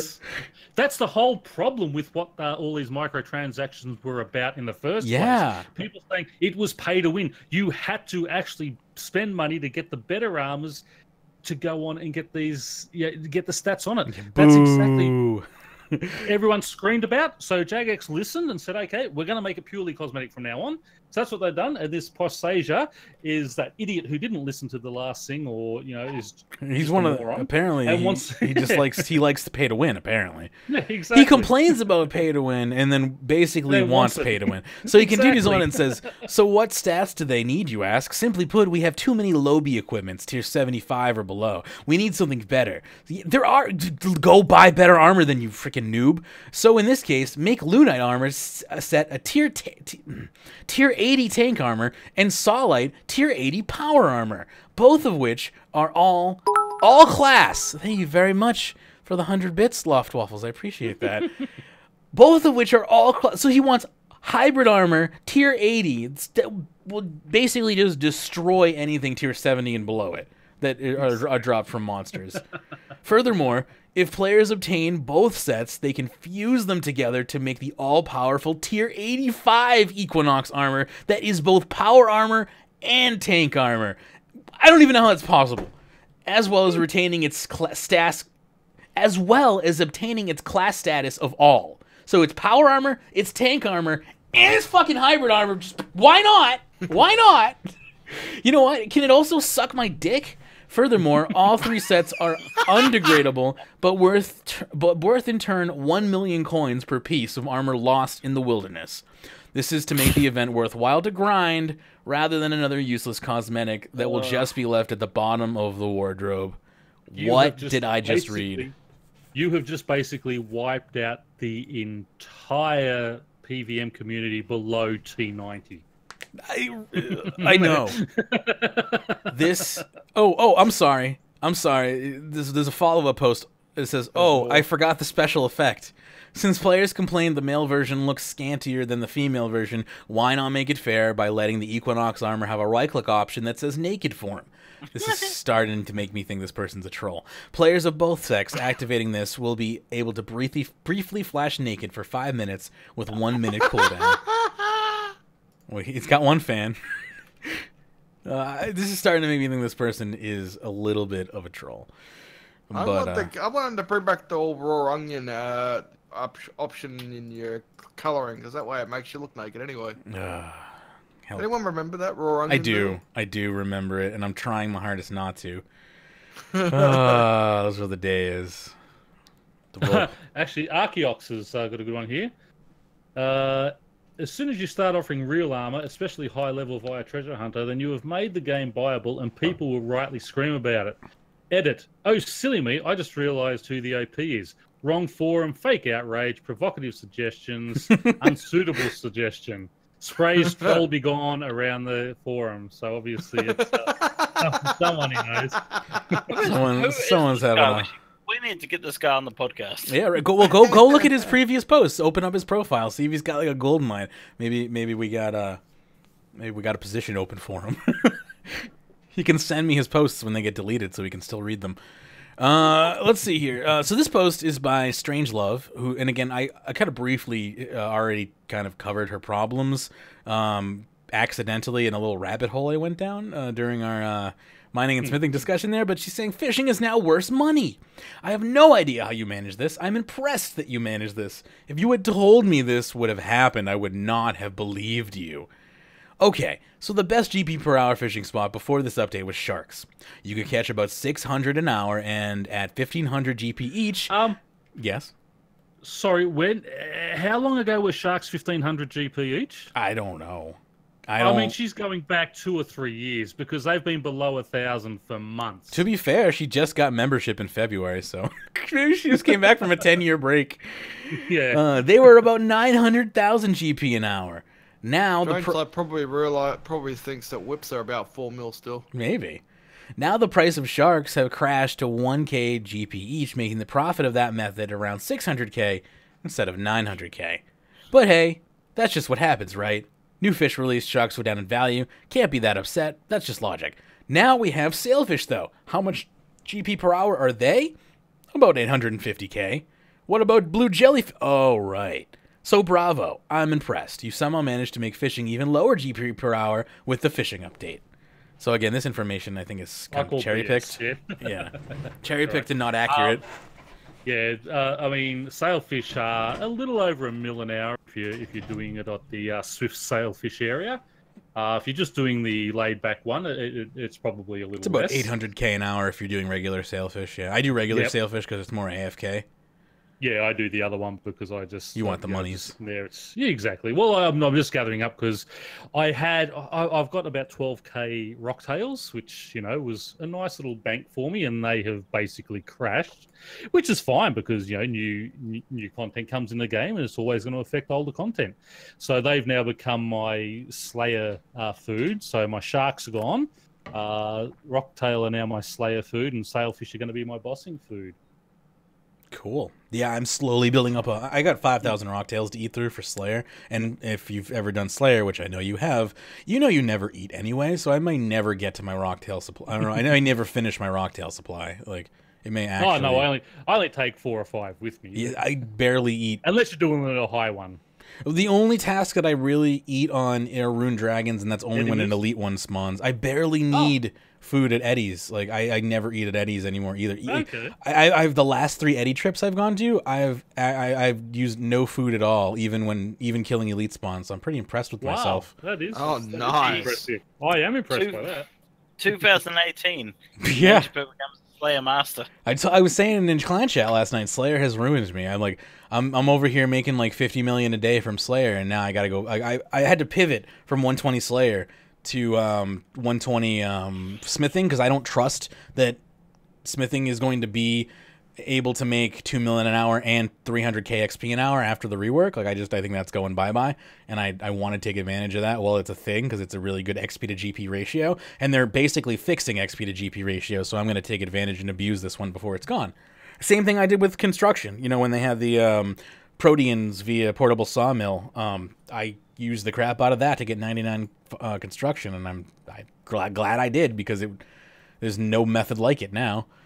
So yeah, I've kind of pivoted, and I'm going to try to bang out 120 smithing in like 3 weeks. Time. We just talk about also that blue jellyfish, which he's complaining about there. Yeah. I mean, they were 1,000. They were 1,000 They're life still points good. per bite. They dropped them to 750. I would have thought 850 would have been per bite would have been okay. 15% for the debuff. But even at 750, you do not lose adrenaline. That's at so 3 huge. Bites, it's 2,250. Yeah, 2,250 life points per slot. So there's still a very high food. The only thing that is better is Sarah Brews. Now, you had to nerf them a bit because otherwise you are going to hurt the Sarah Brew side. It was also hurting Gothic's think... Brews. We had I've never ever. If you want in-depth details on why it had to be nerfed, go listen to the PVM Perspective podcast that I posted on the podcast feed. on my phone, ready to go. It's not a very long one, but it's got some good information about combat in 2018 on it. It hasn't hit YouTube yet, but it will get there eventually. If you are a fan of the YouTube channel, why? And second of all, I'm sorry, I'm getting to it. YouTube like gives me no incentives to post content to it anymore, so I'm like just struggling to get content up to it. So I apologize if you use YouTube as your primary method. You may want to consider switching to Twitch or podcast, but stuff still goes there. It's just it goes there a lot slower. So I'm sorry about that. But like, I still live stream on YouTube, by the way, guys. I don't even have. Yeah, DX still live streams on YouTube. I still post to YouTube. They've taken away my incentive to do so. Really, I make no money, and like, I lost all my creator tools now. Like it's just a garbage environment. Changed everything, Yeah, I just don't like it anymore. So I'm all about Twitch, and Twitch keeps my VODs for 2 weeks as an affiliate. So you got 2 weeks to watch the show on Twitch. So I highly recommend just getting the Twitch app, putting it. Again, I think one of the problems is if you're into podcasting, of course, or you're into listening, the podcasting app is still your best solution because you're not wasting phone battery if you're on mobile by having the screen on. And there's desktop podcast. I don't know. I just prefer podcasting apps to platforms, but Twitch is definitely the better platform. I'm gonna get off my soapbox and get back into the MC chair here, and let's continue on. We got 4 more posts to go. Perm, would you like to read about macro bans by Maxed Mind? Yes. So they made an agility course that literally allows you to never move your mouse in order to camp it for hours on end, and then they withhold the ability to ban you for macroing without having to explain themselves. I decided to buckle down and get 99 agility while doing farm runs on the Heffen course, but apparently Jagex is just fishing for bans on this course. I even did the talent scout when I had my eyes on the screen, and I noticed him call for me. I get that doing agility for 10 hours seems like an impossible thing, but come on, you can't just ban because you think that's too much. Now I have to wait to play the game, only to find out that they will probably ban me again if I try to get 99 agility. What a joke. What a joke indeed. The joke being you. Continue. It keeps going on. There's an answer. They don't ban you for doing an activity for a long time. They ban you for using a program or macros to play the game for you. But that's not the case, and the issue here is proving it. I lay in bed with my laptop, with my mouse overturned, just clicking on the same spot while I watch YouTube on my phone. They won't give me the proof of using macros, quite simply because it doesn't exist. This is simply a case of it looking suspicious. Goes on further. I thought that the place to click moves around a bit on the Heaven course. I've tried a few times to find a sweet spot of camera angles and clicking, but it doesn't exist. It does actually exist, but when you want to use the shortcuts and such, you are going to move it. And also, it's the click timing that they'll be doing it. I mean, you know, there's obviously something there, but anyway. You can aim northeast and zoom all the way out and keep that angle as low as the first obstacle will let you. This will get you the obstacle except the window shortcut. This allows you to never misclick to walk on the other side of the tower spirit. I can literally non-stop click the whole day until I have to bank. I guess I shouldn't be saying all this, though, since it's bannable offense, apparently. Literally shouldn't have put it in the game if you're going to ban people for it. I like how he really still thinks that it's the game that's the problem. Yeah. It's funny.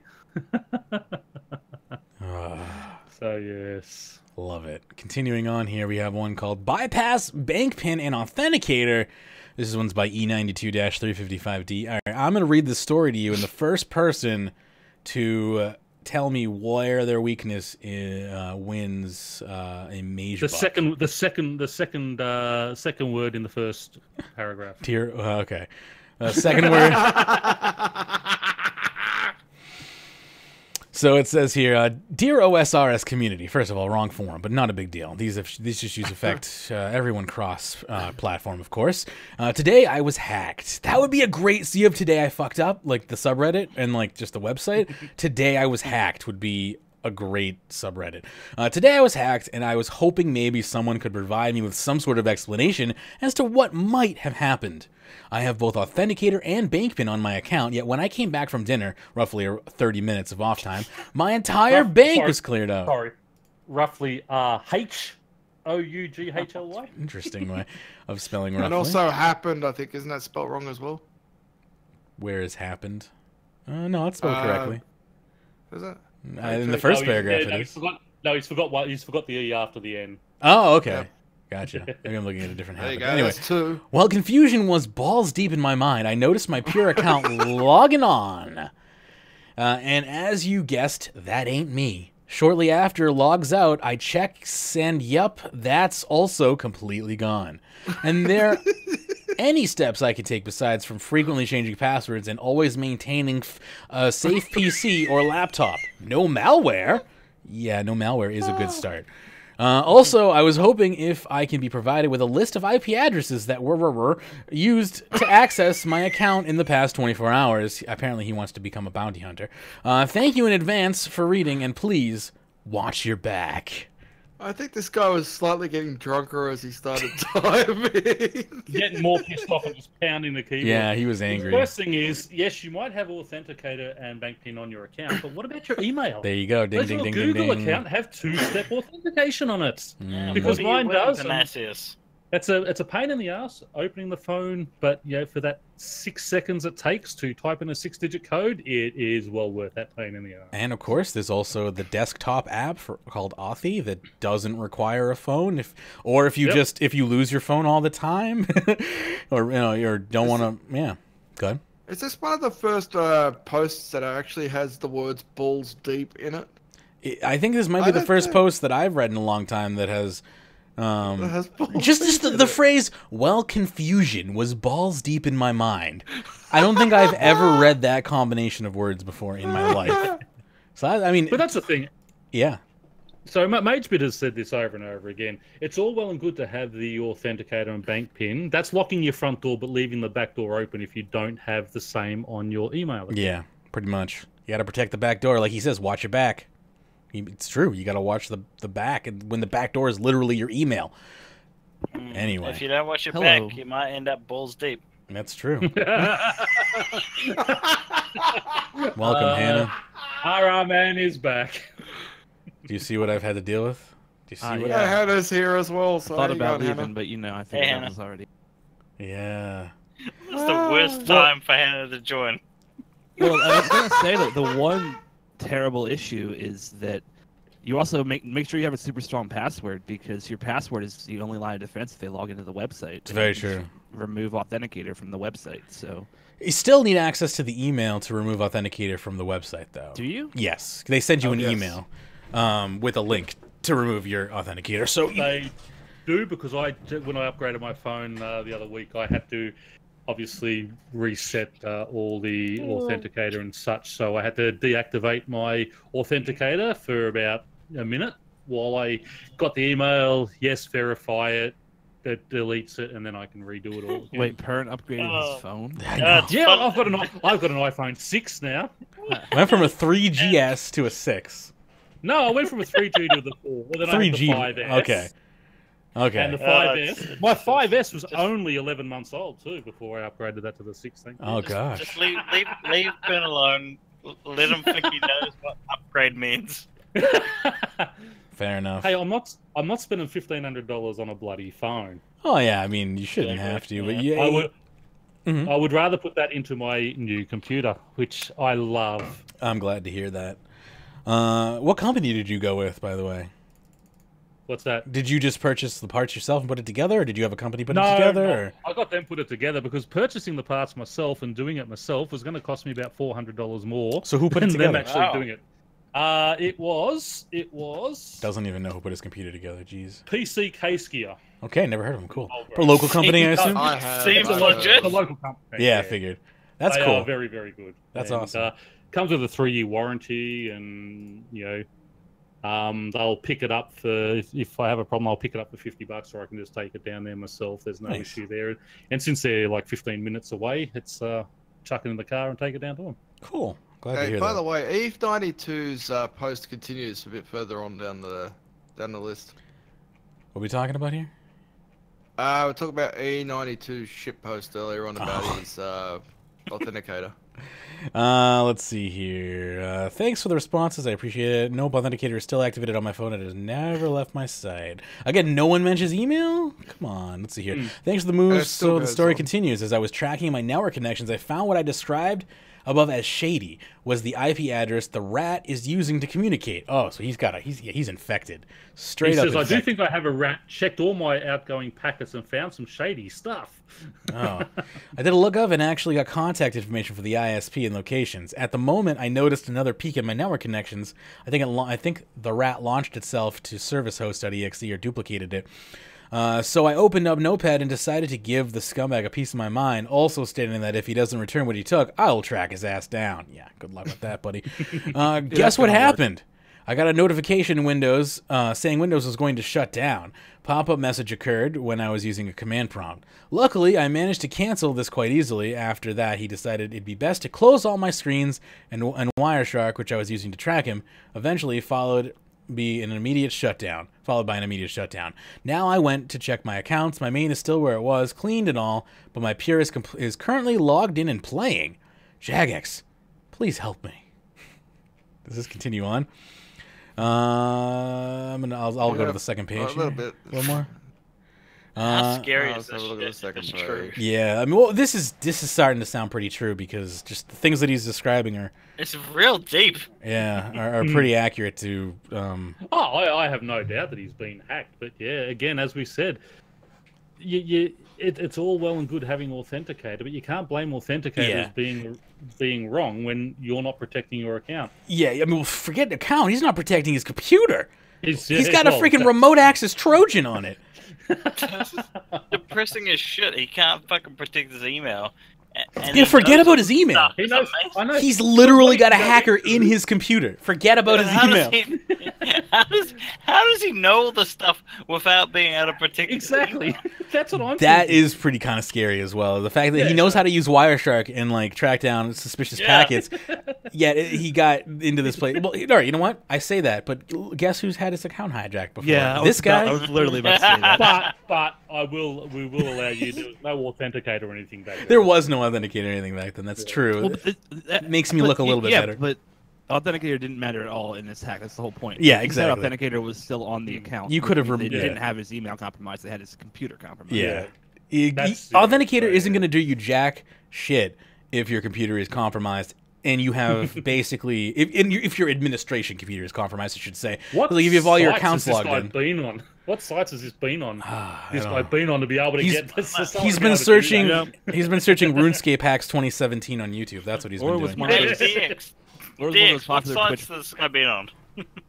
One of those popular Twitch bot streams that it's like here's a link to the forums and it's a fake. That happens all the time. Yeah, that happens all the time. And the majority of the time is what they're trying to do is rat you. They want to get access to your computer because that is the easiest way to take your stuff. Because authentication is pretty solid and hard to defeat if used properly. But if you can compromise the root of where all the information lies, then authentication can't really do its job very well. God, I am so thankful I've never ever. I just have an aversion to clicking on random links in. It's a good aversion to have. Yeah, I don't even. If someone puts a link up in your chat, and even if they're sort of legit, I don't click on it. That's a good idea. Anyway, let's continue on here. In our dark end of the show here, we got a scammer alert from Sammy. Now, this is a fairly common old scam, but it's described very well in this post. So I figured I would talk about it. And again, never attempt an anti-scam. Here we go. So I just had a weird situation that just happened in the GE. I thought I should post on it here, sorry if this isn't the right place, just to let others to be more aware of these sort of scams and maybe get some more insight onto it. Just to clarify before I start explaining, I have reported both players on what has happened. Basically, someone approached me offering money and a lumberyard teleport. They declined it, of course, and asked me to message them privately.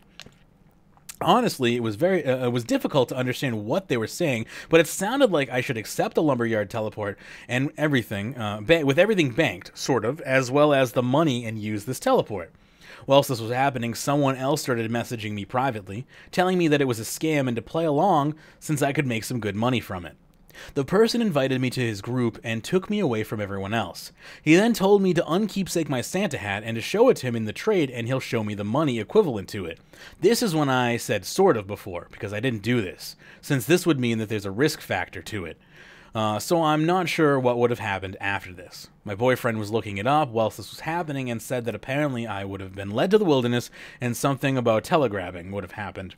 I'm not sure if this is exactly what would have led up to, but in the end both players ended up logging out. One a bit wordy since he didn't get his own way.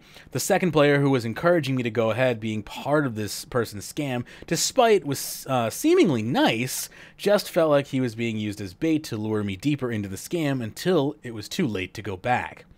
So my question here is, has anyone else encountered this scam? So yeah, this is a fairly common scam, and basically what they're trying to do is, yes, get you to unkeepsake your items, so now, you were going under the guise that you didn't have any items of danger, right? But, now you've unkeepsaked this discontinued rare item in the middle of the scam. They're hoping to catch you off guard, of course. Then they're going to take you to the wilderness, where they're going to tell you to telegraph something, but it's going to be slightly out of your reach, and that's going to pull you into the wilderness, and then they're going to kill you. Probably going to skull trick you as well, I would assume. Yeah, go ahead. If somebody PMs you to say somebody else PMing you is trying to scam you, maybe think, wait, how do they know I'm being PM'd? Right? Hold on. I'm sorry, my brain just collapsed there for a second. Can you reiterate the last part for me? My brain. If somebody you are PMing, if someone PMs you saying the other person PMing you is scamming you, maybe think, wait, how do they know I'm being PM'd in the first place? Yeah, well, I assume it's the chat's taking place in public, but yeah, eventually it switches over to private. No, it does switch over to private eventually, so yeah. That is pretty fishy, and people just don't think about those continuity errors. Like, people just don't think about stuff like that. Left Waffle's asking, do you use the Trust This Device for 30 days feature on Authenticator? Personally, I do not, just in case my computer gets compromised. It forces me to have to enter my PIN basically any time I've been away from my computer for too long. That's overkill, but I recommend it as basic practice. Overkill, but also it could be how that guy got hacked. Yeah, it could be. If you have a remote access Trojan, they get your password and your authenticator, unless they use your authenticator within like a minute, they're not going to actually get into your account. Whereas if you have that 30-day thing on, then they will get in whenever the hell they want. Yeah, so that's a big reason as to why I never use 30-day codes, is because exactly that is in the event that this computer does get compromised, if I'm not present at the station while it's happening, at the very least there's a chance that I might detect the infection before entering any credentials. So I would yeah. I do it daily on my, or every time on my main computer. I have 30-day trust on my laptop, but that's because the laptop only ever goes to RuneScape app. That's the only thing I do on that. Fair. See, we got one more post here for the day. This is Help Unbanning an Account. It's by Cultius, who says, I've never been on the forums before, and I didn't know where else to go since my friend, and I already submitted a request, but I need help on getting his account unbanned. He got reported for botting when he was just setting up shortcuts for actions on his keyboard, like left click on W and stuff like that. He told me he was just figuring it out, and I guess someone mistook his random actions for botting, and he got banned pretty easily. He plays on old school RuneScape, and I was just getting... He's a bot. Yeah, he's got to be a bot if he plays old school. He's got to be a bot playing over there. And I was just getting into it because of him, and then I hear from him that he got banned. He's been paying membership for a couple of years now and invested a lot of time into his account, and it's almost the only thing he plays, and he was heartbroken when he heard it got banned. I feel horrible because he just went through a bad breakup around... Oh, let's add some guilt. This is such bullshit. This is unbanned service to the extreme. He just went through a bad breakup around the same time, and he was unstable and bought it, clearly. And all I want to do is get him to distract himself with a game he's invested countless hours into. I personally don't get the fun of actual days grinding in RuneScape, but my friend loves it. He loves it so much he decided to bot it. Please, if anyone has any advice to give me to help him, I'd be glad to receive it. Thanks for reading, and sorry for the long post. He's my boy. Tell him to stop botting. Yeah, right? Right? First time offense. I'm sure you got permaban for a first time offense. Yeah, right. That happened. I love the nice smell of the air after a bot has been just cleared from existence. It has a nice, It's got that new bot smell. freshly banned bot. Anyway, that's basically all I have for this lovely edition of RuneScape Weekly. Is there anything else anyone wants to bring up on the tail end of the show? Good time? Pieces of Hate coming up, I think, on Monday, I hope so. We'll be live for that. Hell yeah, if that's the case.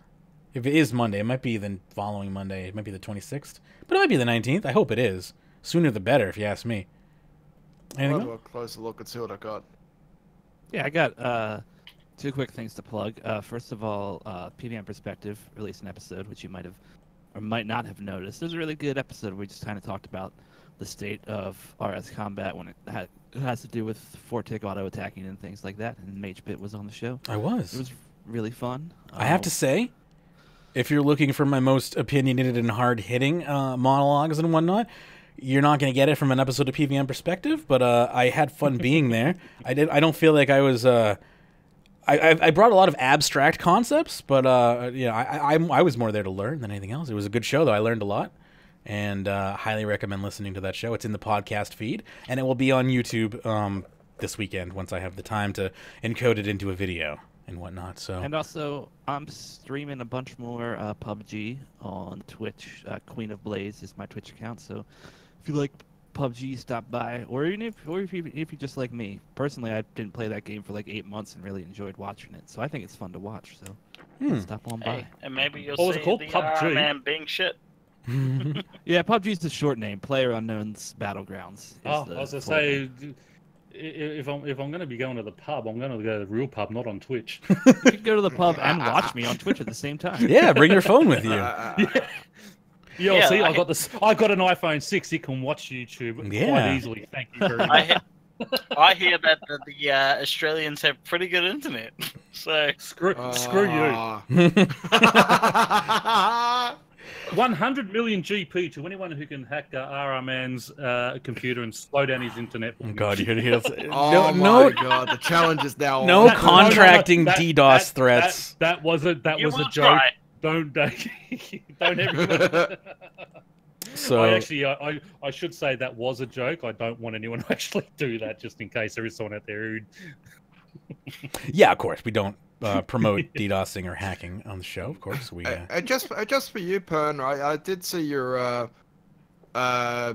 Clue Scroll casket opening series. I actually, just before we went live, I'd actually collected my 25th medium clue scrolls, so I've now got 25 easies and 25 mediums. So what I'll do is I'll go around, complete all that, and I'll actually compare to my results to what you have, Pern, so we'd see whether or not the medium caskets are dropping worse than the other ones.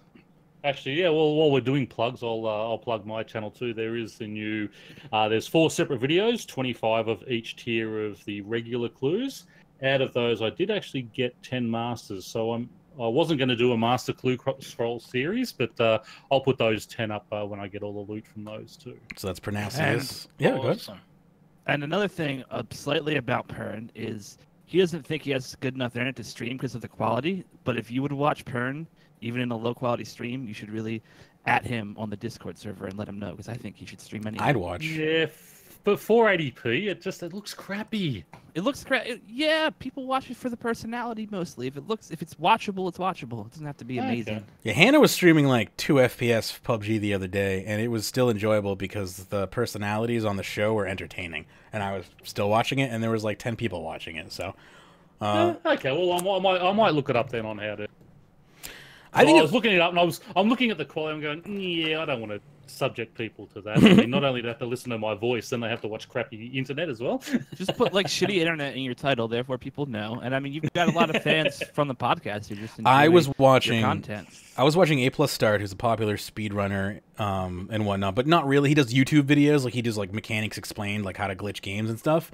And he moved over to Twitch to do some live streaming and whatnot because everyone knows YouTube is dead, especially for gaming. But it was funny. He had like 600 viewers on his first stream. The stream was like 260p, and it was also like 3 FPS, and he had like 600 people watching him. It was stupid. Wow. We already have one person in chat, Left Wassel, saying that they would watch you in 480p, Pern. There you Okay. go. Well, I'll look it up and I might start doing a few things. And I stream on YouTube and Twitch. It's true. What? I've seen it. Sorry about that. And that's I was about the eating a quality banana. you can I was expect. I was gonna eating say, a what banana have you while I got was doing going that. Sorry about that. All right, anyway. I've got like a banana lolly in my mouth, so I just took it out. I do live stream on YouTube and Twitch. Only DX the LB. Only DX. So you can check him out at twitch.tv/DXTLB. And that's about how a also DX stream Pornhub by goes. the sound of it. Yeah. DX is known for his... So does the D in DX stand for Deep Throat? Deep Throat X. Man, Deep Throat Triple Deep X. Throat X Belb. No, it does not. Oh. Oh, I can work with that. All right. Anyway, I'll run into my end cap now here, of course. You just finished listening to this episode of RuneScape Weekly Podcast. If you're listening to us via the podcast feed, remember we do these shows live on Twitch, twitch.tv/MageBit. If you are interested in checking out the show live, give us a follow there. If you really like us, you can also subscribe to the channel. Love having money. No, we got some unique emotes there for you as well on the Twitch channels. So yeah, you can support us on Twitch. You can also find us on social media. Facebook.com/RSWeekly is our Facebook page. Got a Twitter for you as well, at RSWeekly. Discord channel for you as well, 24/7 chat for you, discord.runeweek.com. You want us in-game, you say? We can cover you there. We got a clan chat, kill, skill, and chill. It's kill, skill, the letter N, chill.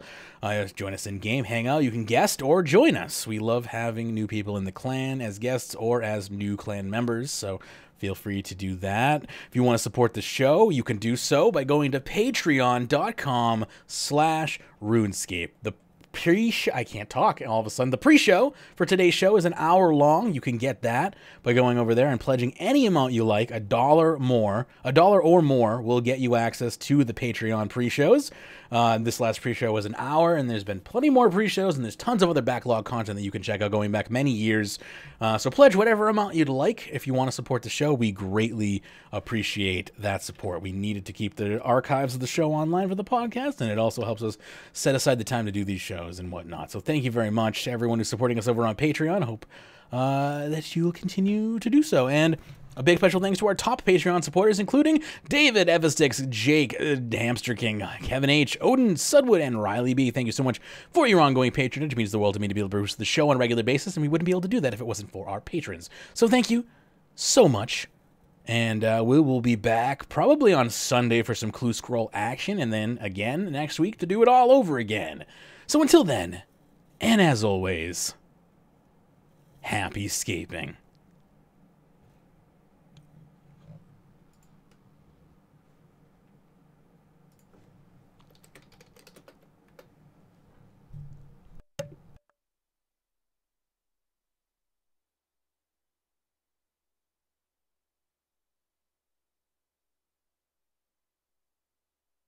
I guess I should just say stay tuned for the reruns if you're interested.